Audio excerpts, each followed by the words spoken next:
We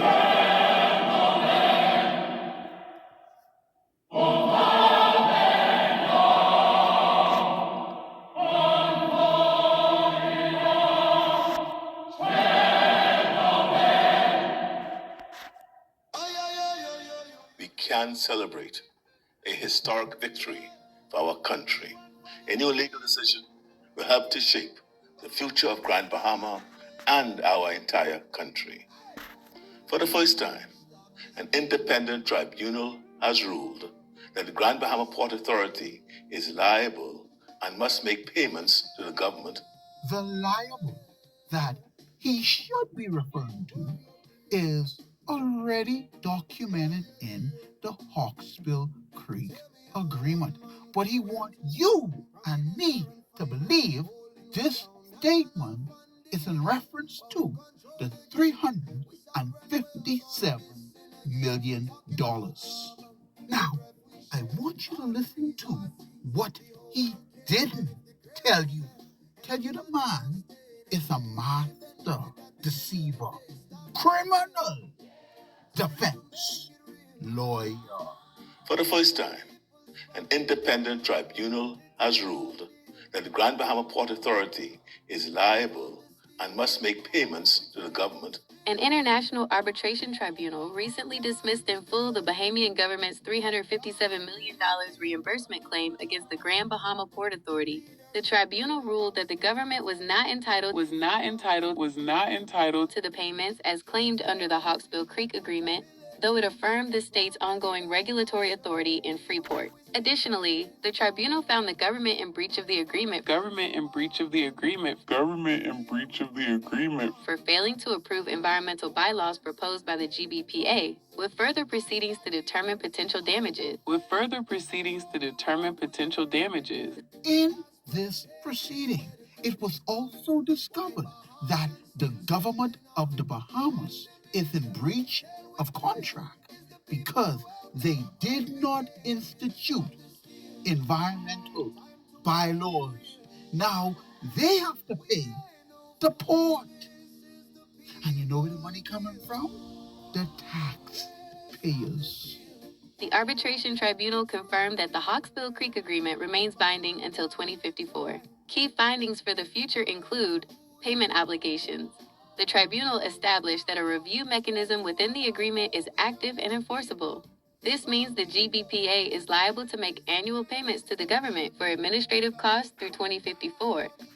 In other words, this whole exercise that Brave Davis and the Davis administration went through was all for naught. Why? Because the contract, the Hawksbill Creek Agreement, already gave stipulations as to what the Grand Bahama Port Authority supposed to pay. And that number of $357 million, it is bogus. Bogus. Either the government can read or they intentionally set out to deceive the Bahamian citizen. And I believe it is the latter, because there should be professional people working in government that can read contract. What do I know? Mr. Davis, trying to distract you away from the fact that he and his administration should have been holding town hall meetings years ago to inform you about your carbon credit money that you own. It's your money. It belongs to the citizens of the Bahamas.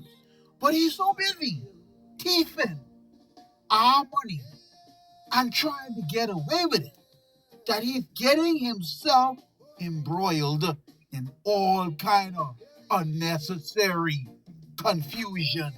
Ask yourself the question. You see how easy he can call these press briefings and these town hall meetings? Why called one to inform us of our carbon credit money, our inheritance money. Why he called one? Because he never intended to give you a dime of the money. The man is a pathological liar and a thief. Theft by reason of employment. Meanwhile, you got the other fellow who always gets caught slipping. Stay tuned as we will keep you informed on this platform. This is where the credit's gone. Why Bahamian still struggling on? It goes back to the diabolical mind of the Prime Minister.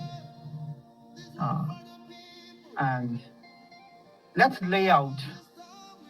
analyze this evil.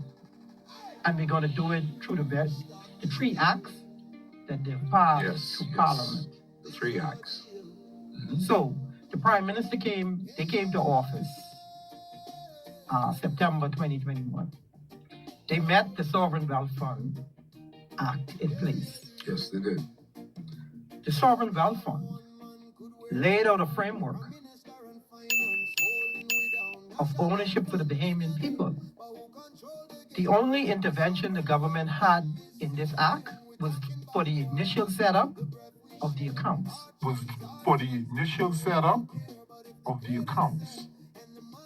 See, it's like when you go to the bank, you can't just go and set up an account. You have to put some monies on the account so it can be active. Mm-hmm.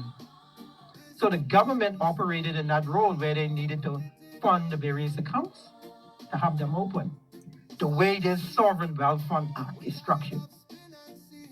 And then they had oversight, and all of the financials related to transactions, investments, were to be laid on the floor in the House of Parliament and be gazetted.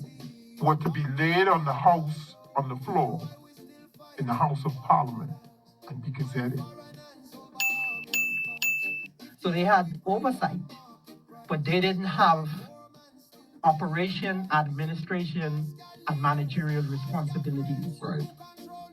They had none of that in the Sovereign Wealth Fund Act. And the Sovereign Wealth Fund Act also makes provision for a mechanism where Bahamians, through a referendum, could decide what they wanted to do with the proceeds from those natural resources.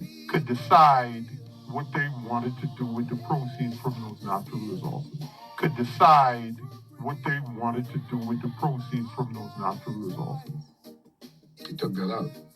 No, I mean, we never got to that process. Yes.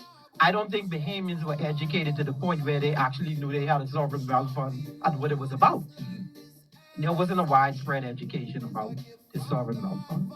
And then when you talk about prior to 2015, I don't think Bahamians actually believed that we had natural resources and they can benefit from these things. I'm talking about in masses.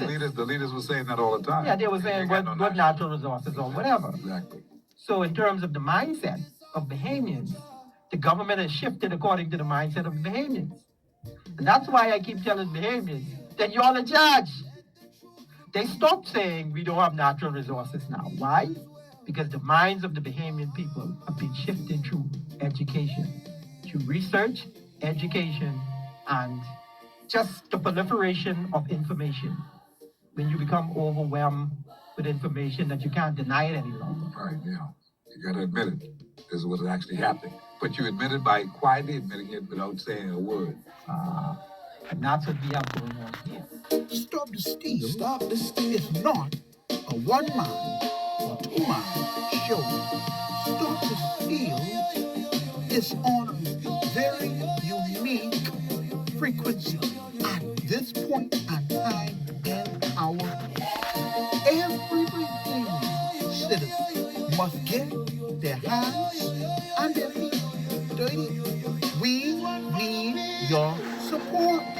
Join the group. Reach out to Ricardo Thurston and offer your expertise and your abilities, ask how you can help not only push the message, but also how we can secure our inheritance for the next future generations. One man could wear two crowns, prime minister and finance.